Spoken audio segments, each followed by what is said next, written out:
자, 이번 영상에서는 가주어, 가목적어에 대해서 알아볼 거예요. 해석하기도 까다롭죠. 이렇게 남들이 써놓은 문장조차 해석이 어렵다면 내가 직접 그런 문장을 만드는 건 훨씬 더 어려울 거예요. 그죠? 근데 안타깝게도 가주어, 가목적어 문장은 많이 쓰이는 놈들이라 또 무시할 수도 없어요. 특히 가주어 문장은 정말 많이 쓰이죠. 독해에서도 회화에서도 자주 사용되는 문장이에요. 그러니까 오늘 가주어, 가목적어 문장이 어떤 원리로 만들어지는지 그리고 어떻게 해석을 해야 하는지 이해하는 그런 시간을 가져보도록 하겠습니다. 원리를 알고 해석을 자유롭게 하실 수 있다면 직접 만들어 보는 건 약간의 연습을 하시면 쉽게 익혀질 거예요. 일단 우리가 영어의 중요한 원칙, 영어의 중요한 성격들에 대해서 다시 한번 몇 개 상기할 필요가 있습니다. 첫째, 문장이 성립하기 위해서는 반드시 주어와 동사가 필요하다는 거. 둘째, 그리고 주어가 나오고 그 다음에 동사가 나오는 게 영어의 어순이라는 거.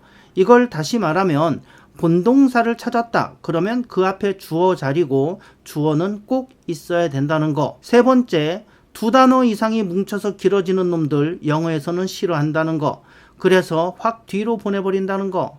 네 번째, 아직 정식으로 배우지는 않았지만 타동사는요, 뒤에 반드시 목적어부터 나와야 한다는 거예요. 즉, think, 생각하다 이런 단어가 나오면 그 다음에 뭘 생각하는데 이게 반드시 나와야 되고요. find, 발견하다 다음에는 뭘 발견했는데 이렇게 목적어가 나와야 한다는 거죠. 이렇게 타동사 뒤에는 목적어가 나와도 되고 안 나와도 되고 이런 게 아니라 반드시 나와야 하고 그래야만 문장이 완성된다는 거. 그래서 주어와 목적어를 문장의 주요소라고 하는 거예요. 주요소, 즉 있어야 할 곳에 반드시 있어야 한다는 거지. 자, 그 다음에 목적어 자리에는 반드시 명사만 올 수 있다는 거. 그 다음에 전치사구는 형용사나 부사 역할하니까 주어나 목적어로는 쓰일 수 없다는 거. 자, 어떠세요? 이 6가지 원칙, 낯선 거, 처음 보는 거 하나도 없으시죠? 4번을 제외하고는 이미 우리가 그동안 영상에서 정말 많이 반복했던 그런 친숙한 내용들이에요. 저 원리들을 활용해서 오늘 가주어, 가목적어 모두 이해해 보도록 하겠습니다. 자, 우선 to 부정사가 주어로 사용된 문장을 한번 보실 거예요. 필수 영문법 5강에서 배우셨습니다. 동사 앞에 to를 붙이면 동사를 명사로 바꿀 수 있다. 동사를 명사로 바꿨으니까 to 부정사는 주어 자리에 쓸 수 있겠죠. 그래서 저 문장에서 주어 자리에 to 부정사가 온 거 지극히 정상입니다. To complete the mission, 그 임무를 완성하는 것은 is impossible, 불가능하다 이런 뜻이죠.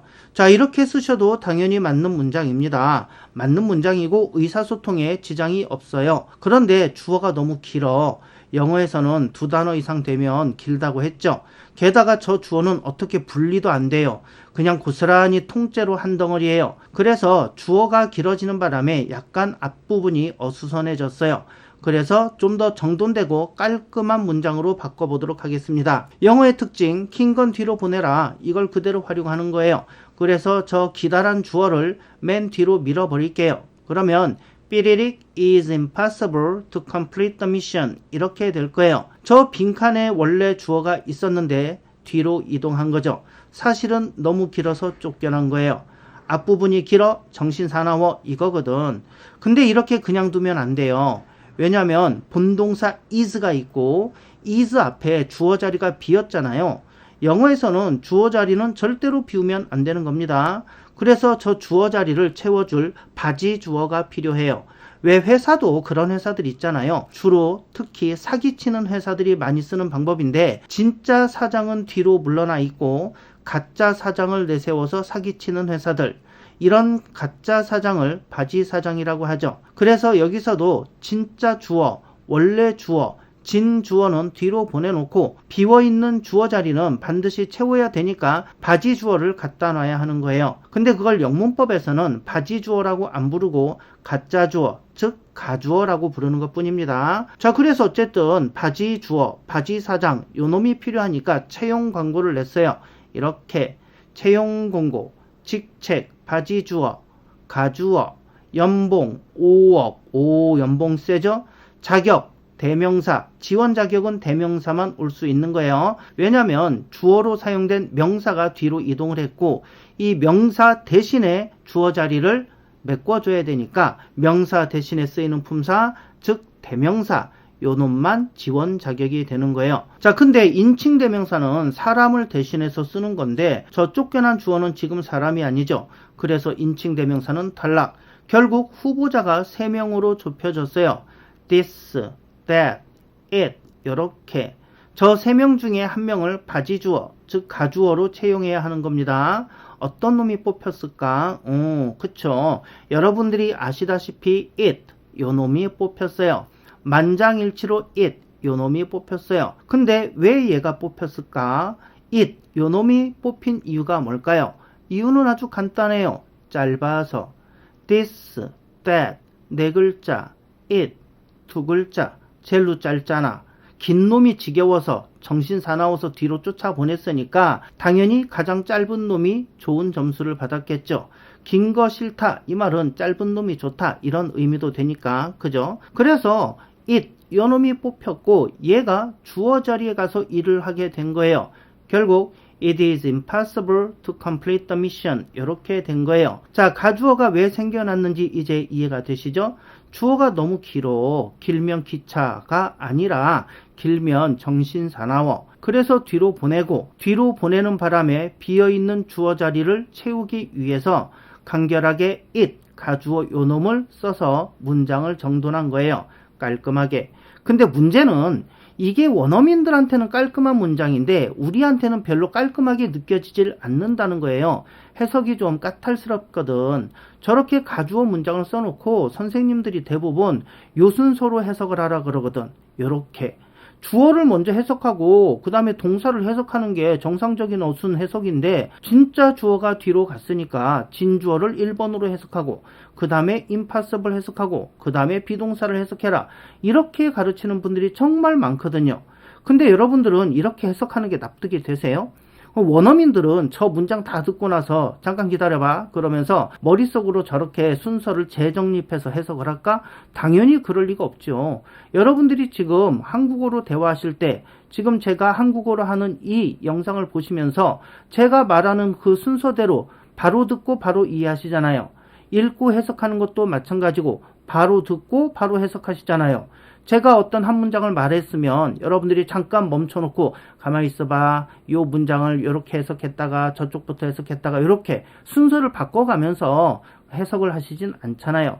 그러니까 원어민들도 저렇게 뒤에서부터 왔다 갔다 해석할 리가 없죠. 당연하죠. 그래서 저 문장을 저렇게 왔다리 갔다리 해석하는 게 아니고 원어민들 방식으로 그대로 직독직해 하는 연습을 해볼 거예요. 우리 지난 영상에서 필수 영문법 60강에서 it 요 놈이 무슨 뜻인지 배웠어요. 그죠? it 요거는 그것이란 뜻이고 그것이라는 말은 앞에 나온 명사를 다시 중복해서 언급할 때 쓰는 단어라고 했죠. 곰순이가 어제 사온 김밥 있잖아. 그거 상했더라. 저 문장에서 빨간 글씨 그거 뭘 가리키는 걸까요? 뭐가 상했다는 건가요? 김밥이 상했다고. 김밥이. 곰순이가 상했습니다. 이러시면 안 되는 거예요. 이렇게 그거라는 대명사는 앞에 언급한 명사를 다시 말할 때 쓰는 거예요. 그래서 중칭이라고 했죠. 중복되는 명사, 다시 나오는 명사를 가리킨다. 그래서 중칭 이렇게 부른다 했죠. 60강 보시면 자세히 나옵니다. 근데 앞에 아무런 언급 없이 맥락 없이 그것이라는 말을 쓰면 어떻게 대화가 전개되는지 한번 보세요. 간발이가 말합니다. 곰순아 그건 곤란해. 그랬더니 곰순이가 생뚱맞게 그건 곤란하다 그러니까 곰순이가 이렇게 대답하죠. 뭐가 곤란해? 이렇게 물어보겠죠. 자, 곰순이가 왜 뭐가 이렇게 물었을까요? 그거는 간발이가 생뚱맞게 그거라는 단어를 써서 그래요.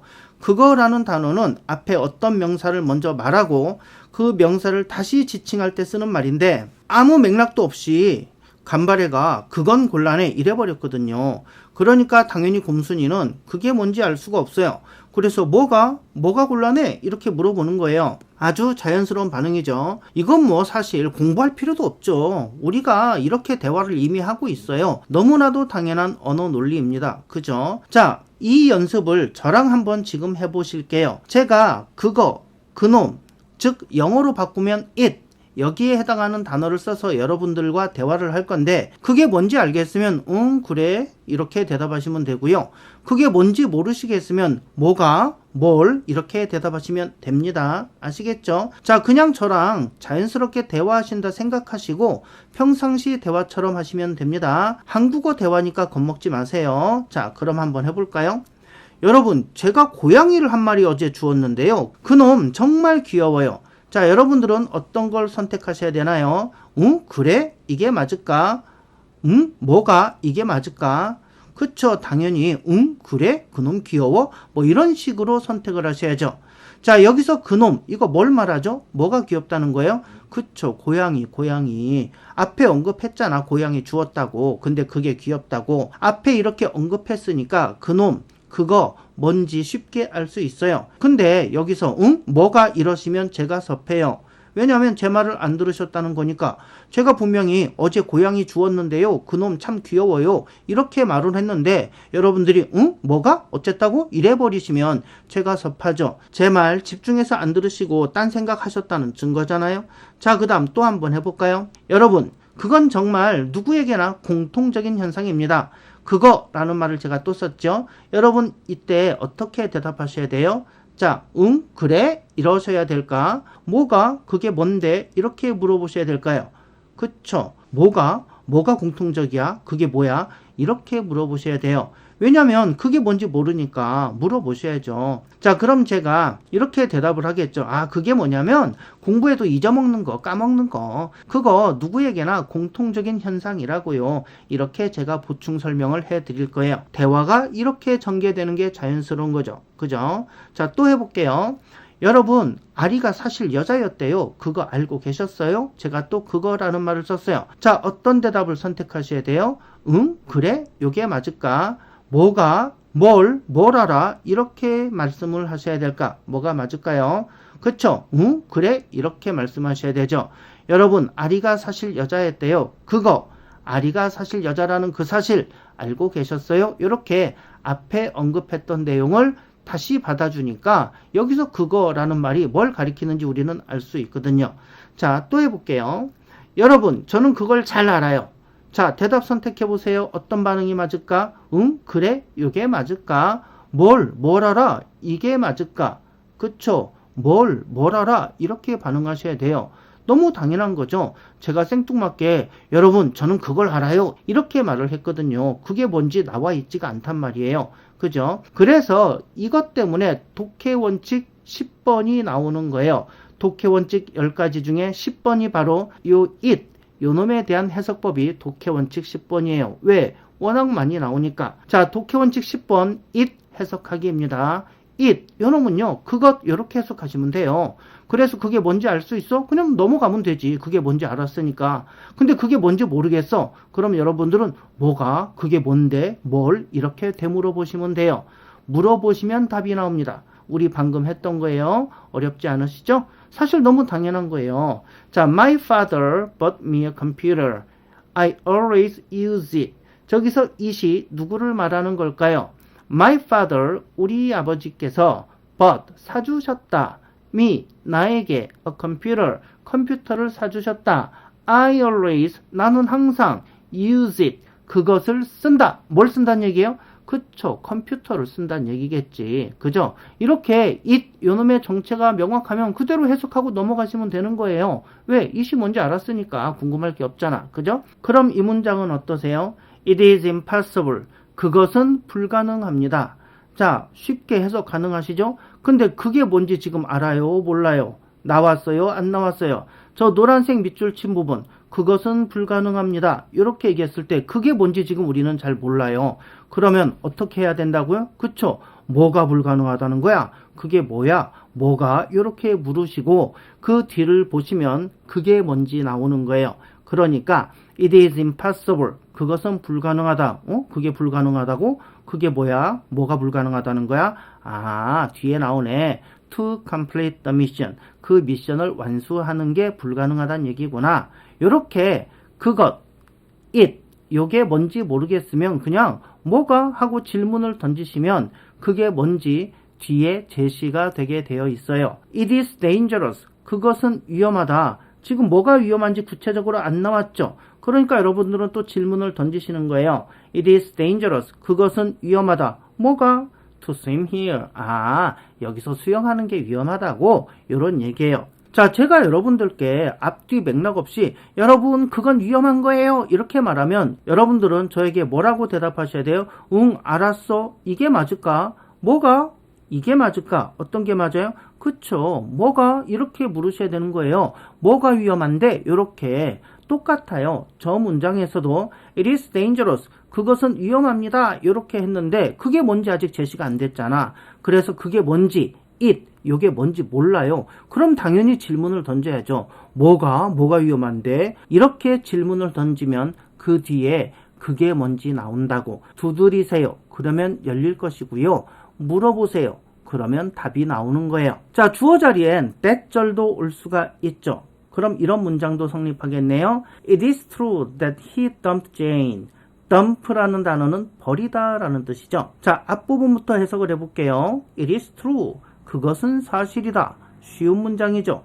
근데 그게 뭘까? 뭐가 사실이란 걸까? 그게 뭔지 아직 모르잖아요. 그럼 그건 사실이다. 이렇게 나오면 응? 뭐가 사실이야? 이렇게 한 번만 묻고 뒤를 보시면 됩니다. 그건 사실이다. 응? 뭐가 사실이지? 아, that he dumped Jane. 아, 그놈이 제인을 버린 것이 사실이라고. 제인을 차버렸구먼. 이렇게 해석이 되는 거예요. 그 다음에 또 보실게요. It is cruel killing animals. 이런 문장이 있어요. 또 해석해 볼게요. It is cruel. 그것은 잔인하다. 이 정도 해석은 너무 쉽잖아요. 그것은 잔인하다. 근데 뭐가 잔인한지 안 나왔어. 몰라. 그러면 당연히 질문을 던지셔야 돼요. It is cruel. 그것은 잔인하다. 뭐가 잔인한데? 아, killing animals. 아, 동물을 죽이는 게 잔인하다고 이런 뜻이구나. 여러분들이 지금 보시는 것처럼 it, 요 놈이 출모라면 그냥 그것 이렇게 해석하시면 되는 거예요. it, 요 놈의 뜻이 그것이니까 그냥 단어 뜻 그대로 해석하시면 되는 거예요. 그래서 it이 뭔지 알아? 그럼 그냥 넘어가시면 되고요. it이 뭔지 모르겠다. 그러면 뭐가? 이렇게 한 번만 되물으시고 뒷부분을 보시면 그게 뭔지 나온다. 이런 말씀이에요. It is not easy. 해석해 보실까요? 그것은 쉽지 않다. 이런 뜻이죠. 근데 그게 뭘까? 뭐가 쉽지 않다는 걸까? 아세요? 아시겠어요? 그쵸? 모르시죠? 안 나왔으니까. 그럼 뭐가? 이렇게 질문을 던지고 이어서 해석하시면 돼요. It is not easy. 그것은 쉽지 않다. 뭐가? 아, to answer the question. 그 질문에 대답하는 것이 쉽지 않다. 이런 뜻이구나. 자, 그 다음에 또 볼게요. It is good. 그것은 좋다. 뭐가? That you work out. work out, 운동하다라는 뜻이죠. 뭐가 좋다는 거야? 아, 네가 운동하는 게 every day, 매일매일 운동하는 게 좋대. It is good. 그것은 좋아요. 근데 그게 뭔지 몰라. It is good. 그것은 좋아요. 뭐가 좋다는 거야? 뭐가? That you work out every day. 네가 매일매일 운동하는 게 좋다고. 이해되시죠? 어렵지 않습니다. it, 그것이라고 해석하시고 그게 뭔지 알았어. 그럼 넘어가시고 그게 뭔지 잘 모르겠어. 안 나왔어. 그러면은 뭐가? 이렇게 한 번만 질문을 던지고 진행을 하시면 되는 겁니다. 그럼 내친 김에 가목적어 해석도 바로 해볼게요. 우선 오형식 문형 해석 연습부터 좀 해볼게요. 오형식 문형은 뒤에 따로 세밀하게 다루겠지만 주어, 동사, 목적어, 목적보 이 형태로 된 문장들을 말하는 거예요. 외우실 거 없습니다. 앞에 주어 동사는 어떤 문장이든 다 공통이잖아요. 그리고 뒤에 목적어가 일단 오네요. 그리고 뒤에 목적보호 오고요. 목적보호가 뭔지 필수영문법 8강에서 자세히 설명하고 있습니다. 목적보호는 말 그대로 목적어가 뭐 하고 있는지 어떤 상태인지, 즉 목적어의 동작이나 상태를 나타내는 거, 요걸 목적 보호라고 얘기를 해요. I think him wise. 이 문장을 해석해 보면 I, 나는 think, 생각한다. 뭘 나와야겠죠? him, 그놈을. 이렇게 문장이 끝날 수도 있지만 그놈을 생각한다. wise, 지혜롭다고. 이렇게 목적어에 대한 설명이 추가가 되는 경우가 있어요. 요거를 목적 보호라고 합니다. 자, wise, 누가 지혜롭다는 얘기일까? 내가 지혜롭다는 얘기예요? 힘, 얘가 지혜롭다는 얘기예요? 그쵸. 힘, 요놈이 지혜롭다는 얘기지. 목적어가 지혜롭다. 즉 목적어에 대한 설명을 한다. 그래서 wise, 얘는 목적 보호예요. 저 문장을 이렇게 한번 바꿔볼게요. I think it wise. 자, 해석해볼까요? 나는 think, 생각한다. it, 그것을 wise, 지혜로운 일이라고 생각한다. 지혜롭다고 생각한다. 근데 지금 우리 it, 그게 지혜롭다는데 그게 지금 뭔지 알아요? 몰라요? 그쵸. 그게 뭔지를 몰라요. 그럼 질문을 던져야겠죠. 뭐가 지혜롭다는 거요? 그럼 뒤에 그 질문에 대한 답이 마법처럼 샤라락 나오는 거예요. I think it wise to save money for future. 해석을 한번 해볼게요. 나는 think, 생각한다. 생각한다? 뭘? it, 그것을 wise, 지혜롭다고 생각한다. 근데 그게 뭐야? 뭐가 지혜롭다고? to save money, 돈을 저축하는 게 지혜로운 거라고. for future, 미래를 위해서 이렇게 해석을 하시면 되는 거예요. 자, 원래 목적어는 저 노란색 밑줄 친 부분이에요. 돈을 저축하는 것을 지혜롭다고 생각한다. 이런 뜻인데 근데 목적어가 너무 길어. 그래서 뒤로 쫓아보내고 그럼 목적어 자리가 비죠? 그 빈 자리를 목적어 it, 요 놈으로 채운 거예요. 진짜 목적어는 뒤로 쫓겨갔고 비어있는 목적어 자리는 또 가짜 목적어, 바지 목적어가 온 거죠. 그래서 it, 요 놈을 가목적어라고 합니다. 또 한번 해볼게요. I find it so hard. 노래 She's Gone, 여기에 나오는 가사죠. 나는 find, 발견합니다. 알았습니다. 이런 얘기죠. 뭘? it, 그것을. 나는 그것을 발견했대. 알았대. 근데 그것이 어떠냐면 so hard, 너무 어렵대. 그게 너무 어렵다는 걸 발견했어요. 이런 뜻이에요. 자, 근데 그게 어렵대. 뭐가 어렵다고? 그게 어렵대. 근데 그게 뭔지 나왔어요? 안 나왔어요? 뭐가 어렵다는 거예요? 그쵸, 안 나왔어요. it을 그거라고 해석했는데 그게 뭔지를 몰라. 나는 발견했어요. 그게 어렵다는 걸. 그럼 그게 뭐냐고 물어봐야 될 거 아니요? 그죠? 그게 뭔데? 뭐가 어렵다는겨? 이렇게 물어보시면 되는 거예요. 두드리면 열리고 물어보면 나옵니다. I find it so hard. 나는 그게 아주 어렵다는 걸 발견했다. 응? 뭐가? to go on 하는 게 어렵다고. go on 하면은요, 계속 살아가다 이런 뜻이에요. she's gone, 여기에 나오는 가사라 그랬죠? 사랑하는 그녀가 떠났어. 떠난 그녀를 애타게 부르면서 너 없이는 못 살겠다고, 그러니까 제발 돌아와 달라고 애원하는 그런 노래예요. 그녀가 떠나고 나니까 비로소 안 거예요. 그녀 없이 살아간다는 거, 그녀 없는 이 상황 속에서 계속 살아간다는 거, 그게 너무 어렵다는 걸 이제서야 안 거예요. 나는 find, 알아요. 뭘? it, 그걸 알아요. 그게 어떤데? so hard, 너무 어렵다는 걸 알아요. 근데 그게 뭔지를 몰라. 그래서 질문을 던지는 거지. 그래서 뭐가 어렵다는겨? to go on, 계속 살아가는 거, 그게 어렵다고, 이런 뜻이 되는 거예요. 자, 하나 더 해볼게요. I take it for granted, 이런 문장이 나왔다고 할게요.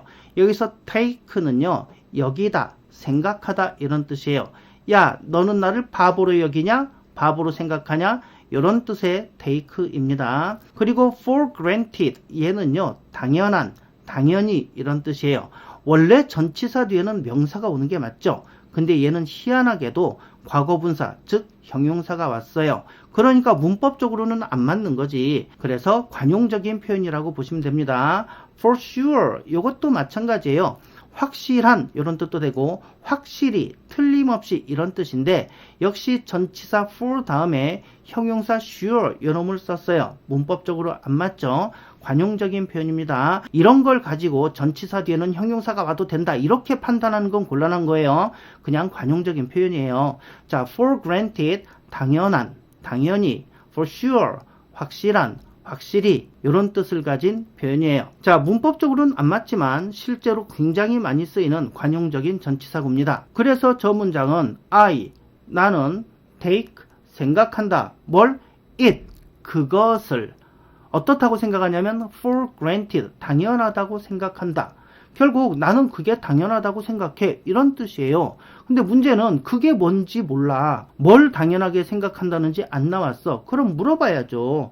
I take it for granted. 나는 그걸 당연하게 생각합니다. 그러면은 뭐가 당연한데? 이렇게 물어봐야죠. 두드리세요. 그러면 열리고, 물어보세요. 그러면 그게 뭔지 나옵니다. I take it for granted. 나는 그걸 당연하게 여깁니다. you will succeed. 네가 성공할 거라는 걸 당연하게 생각해요. 이런 뜻이에요. 그러니까 가주어든 가목적어든 해석하실 때는 it, 요 놈을 원래 뜻 그대로 그것 이렇게 해석하시면 되는 거예요. 앞뒤로 왔다 갔다 하실 필요 전혀 없습니다. 그것 이렇게 해석했는데 그게 뭔지 알아? 그럼 그대로 넘어가시면 되고, 그게 뭔지를 모르겠어. 그럼 질문을 던지시면 돼요. 뭐가? 그게 뭔데? 요렇게요.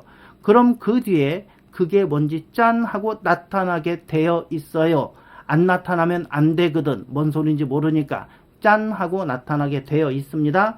자, 이렇게 연습을 하시면 나중에는 그냥 자연스럽게 편안하게 술술 해석이 되니까 이런 방식으로 연습을 한번 계속해 보세요. 가주어 가목적어는 앞으로 우리가 굉장히 많은 문장에서 만나게 될 거예요. 아직 우리가 안 배웠기 때문에 제가 사실 그동안의 예문에서 가주어 가목적어 문장은 전부 다 빼버렸어요. 잘 안 썼어요. 하지만 이제 오늘 배웠으니까 앞으로 가주어 가목적어 문장 거침없이 제가 사용할 겁니다. 그래서 가주어 가목적어 문장 해석하는 거 엄청 많이 자연스럽게 연습하시게 될 거예요. 그러니까 걱정 안 하셔도 됩니다. 자, 심지어는 여러분들이 패턴 영어에서 보시는 이런 문장도 마찬가지예요.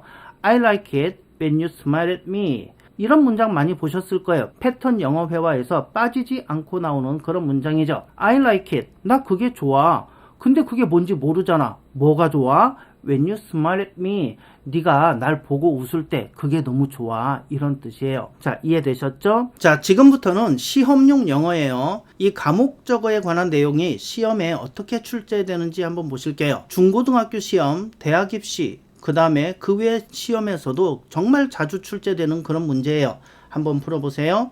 문장이 이렇게 있습니다. I find so hard to go on. I take for granted that you will succeed. 이렇게 두 문장이 있죠. 어떤 유형의 문제냐면 문장 5개 주고 이 중에 틀린 문장을 하나 골라보시오. 이런 문제로 정말 자주 출제되는 문제입니다. 이거 방금 우리가 공부했던 문장이라 저 문장에 지금 가목적어 it 요 놈이 없다는 거, 그래서 틀렸다는 거 여러분들 금방 눈치채실 수 있죠. I find 다음에 가목적어 it 있어야 되고 I take 다음에 가목적어 it 요거 있어야 돼요. 자, 이렇게 방금 공부한 거니까 여러분들이 금방 눈치채실 수가 있는데 한 100일쯤 후에 제가 이 문제를 툭 내면은 맞추실 수 있을까요? 맞추기 힘드실 거예요. 그죠? 자, 저 문제 출제되면 학생들이 상당히 분노했었어요. 와, 문장을 통째로 외우란 말이요? 어떻게 잘 보이지도 않는 단어, 한 단어, it, 요거 하나 쏙 빼놓고는 맞냐 틀리냐 이러고 물어보냐? 야, 완전 죽도록 암기하고 외워야 간신히 풀까 말까 할 그런 문제네. 야, 진짜 개나리 10장생 시베리안 허스키 조카 18세 크레파스 같은 문제네. 이렇게 학생들이 분노를 했어요. 하지만 저 문제는 문장을 외워야 풀 수 있는 것도 아니고 가목적어까지 판단하라는 그런 문제도 아니에요. 푸는 과정을 한번 보실게요. 첫 번째 문장 볼까요? 자, 동사가 find 요놈이죠. 항상 문제를 풀 때는 어떤 문제든지 독해가 됐든 문법 문제가 됐든 본동사부터 찾으시라 했어요. 본동사 find, 발견하다, 알아내다 이런 뜻이네요. 자, 발견했다. 그럼 뒤에 뭐가 나와야 돼? 뭘. 알아냈다. 뒤에 뭐가 나와야 돼요? 뭘. 목적어가 나와야 돼요. 이렇게 동사의 뜻 때문에 목적어가 와야 된다. 그러면 당연히 동사 바로 뒤에 목적어가 위치해야 되는 거죠. 목적어는 써도 되고 안 써도 되는 게 아니에요. 반드시 꼭 무슨 일이 있어도 절대로 써야 하는 게 목적어예요. 근데 지금 보시면 동사 find 요놈 다음에 목적어가 없잖아. 목적어가 있어야 되는데 없다? 그럼 볼 것도 없이 틀린 문장이에요. 혹시 so hard 얘가 목적어가 아닐까? so hard 여기서 so는 아주 부사, hard, 어려운 형용사예요. 부사 형용사는 목적어가 될 수가 없죠. 그러니까 지금 저 문장에 반드시 있어야 할 목적어가 없는 거예요. 결국 이 문제는 뭘 물어보고 있는 거냐면, 첫째, 니들이 문장의 설계도인 동사를 제대로 해석하고 그 해석에 따라서 뒤에 뭐가 와야 할지 판단할 수 있느냐? 이렇게 동사를 제대로 알고 있는지 묻는 문제고요. 이거는 3강 본동사 영상에서 우리가 다뤘던 내용이에요. 둘째, 목적어 자리엔 명사만 와야 하는데 so hard, 얘네들은 부사 형용사니까 목적어로 쓰일 수 없거든. 네가 이걸 알아? 즉 목적어 자리엔 명사만 와야 한다는 거, 그거 알아? 이렇게 물어보고 있는 거예요. 이건 우리가 6강에서 다뤘던 내용이죠. 그 다음 문장도 마찬가지입니다. 본동사가 take, 이놈이죠. 여기다, 생각하다, 이런 뜻이니까 이렇게 여긴다, 생각한다, 그럼 뒤에 당연히 뭘? 이렇게 목적어가 와야 돼요. 근데 take 뒤에 와야 할 목적어가 없잖아. 명사가 없잖아. for granted, 요 놈은 전치사구라서 목적어가 될 수 없잖아요. 우리 38강에서 그거 배웠죠? 전치사구는 형용사나 부사 역할을 하니까 주어 목적어로 사용될 수 없다. 이 문제도 동사를 제대로 해석하고 그 뒤에 뭐가 올지 말지 그거 판단할 수 있냐, 요거 물어보는 거고요. 그 다음에 목적어 자리엔 명사가 와야 하는데 for granted, 얘는 전치사구라서 목적어가 될 수 없어. 이걸 아냐? 이렇게 물어보고 있는 거예요. 그러니까 출제위원들은 인터뷰할 때 기본에 충실하면 무난히 풀 수 있도록 출제했습니다. 이렇게 대답하는 거예요. 여러분들이 보시기엔 어떠세요? 암기 문제다 라고 주장하는 학생들과 기본을 묻는 문제다 이렇게 주장하는 출제위원 중에 누가 맞는 것 같으세요? 당연히 출제위원들 말이 맞는 거예요. 문제는 중간에서 다리 역할을 하는 영어 교사들이 기본을 응용하도록, 그러니까 본동사를 찾아냈으면 그 뜻을 정확히 해석하고 그 동사의 뜻에 따라서 뒤에 뭐가 올지 말지 판단하게 하는 훈련, 즉 문장의 설계도인 본동사를 다루는 훈련, 이런 것들을 집중적으로 훈련시켜야 되는데 그렇게 하는 게 아니라 야 외워, 영어는 언어잖아, 언어는 암기 과목이야, 그냥 외워, 이렇게 해버리니까 문제가 되는 거예요. 자, 여러분들 보세요. 외워서 저 문제가 해결이 되겠어요? 안 되겠어요? 그쵸, 외워서 해결될 문제들이 아니에요. 저런 문제는 절대로 외워서 해결할 수 있는 문제들이 아니라니까요. 게다가 저 문장이 더 길어질 수도 있고 더 어려운 단어를 쓰면 훨씬 더 어렵게 느껴지겠죠. 하지만 아무리 문장이 길어져도 본동사 찾아내는 거, 그건 할 수 있잖아요.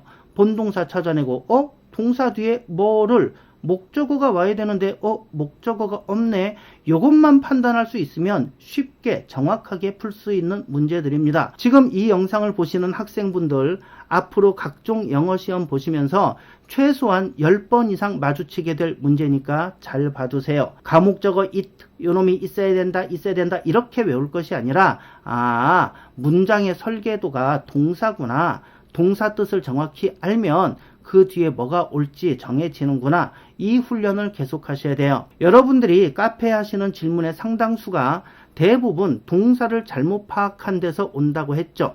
그러니까 문장을 마주치면 차분하게 주어 동사부터 찾고 동사의 뜻을 정확히 파악하고, 그러면 이 뒤에 뭐가 와야 될까? 아니면 아무것도 안 와도 될까? 이 훈련, 이렇게 생각하는 훈련을 하셔야 영어가 빨리 늘어요. 동사 뜻만 외워가지고는 어휘력은 늘겠죠. 근데 절대로 실력은 안 늘어요. 그래서 우리가 맨날 이런 말 하잖아요. 이상하네, 단어를 많이 외웠는데 왜 해석이 안 되지? 왜 영작도 안 되지? 와, 단어를 이렇게 공부했는데도 안 되네? 영어 개 어렵네? 이런 생각을 자꾸 하게 되는 거예요. 자, 제가 뭐라 그랬냐면 속도보다도 방향이 훨씬 더 중요하다고 했어요. 그러니까 많은 문장, 많은 단어 갖다 놓고 막 달달달달달 외우는 식의 공부 방법보다는 동사를 관찰하고 생각하는 그런 연습, 관찰하고 생각하는 훈련 꼭 계속 하셔야 됩니다. 그리고 그 훈련은 문장의 1형식부터 5형식까지를 공부하고 나면 본격적으로 저랑 하시게 될 겁니다. 지금까지는 제가 그 훈련을 많이 안 시켜드렸어요. 왜냐하면 동사의 종류, 즉 문장의 1형식부터 5형식, 그것들이 지니는 어떤 중요한 의미, 그게 있는데 아직 저랑 공부를 안 하셨잖아요. 그래서 1형식부터 5형식까지 공부하면서 그것들이 도대체 어떤 의미인지 저랑 함께 이해하실 거고요. 그 과정이 끝나고 나면 그 다음부터 문장을 다룰 때마다 더 깊게 관찰하고 생각하는 그런 훈련을 통해서 여러분들의 영어 실력이 정말 빠르게 느실 겁니다. 자, 그럼 오늘 영상 정리해 볼게요. 가주어든 가목적어든 뭐든 상관이 없어. it, 요놈이 나오면 그것 이렇게 해석해라. 그게 뭔지 알면 넘어가면 되고 뭔지 모르겠다? 그러면 뭐가? 뭐를? 이렇게 물어봐라. 두드리면 열리고 물어보면 답이 나온다. 자, 동사를 해석했더니 목적어가 나와야 된다? 그럼 그 목적어는 동사 바로 뒤에 위치할 것이고 절대로 생략할 수 없다. 근데 사실 이건 굳이 강조 안 해도 너무나 당연한 이야기죠. 다음 영상에서는 비동사가 어떤 주어와 연결이 되는지 그 원리가 뭔지, 즉 비동사의 수와 일치에 대해서 정리하고 비동사를 마무리할 거예요. 비동사를 마무리하고 나면 조동사편 들어가기로 하겠습니다. 자, 영상 시청해 주셔서 감사합니다. 구독, 좋아요, 댓글 많이 부탁드리고요. 저는 다음 영상에서 뵙겠습니다. 수고하셨습니다. 끝이에요.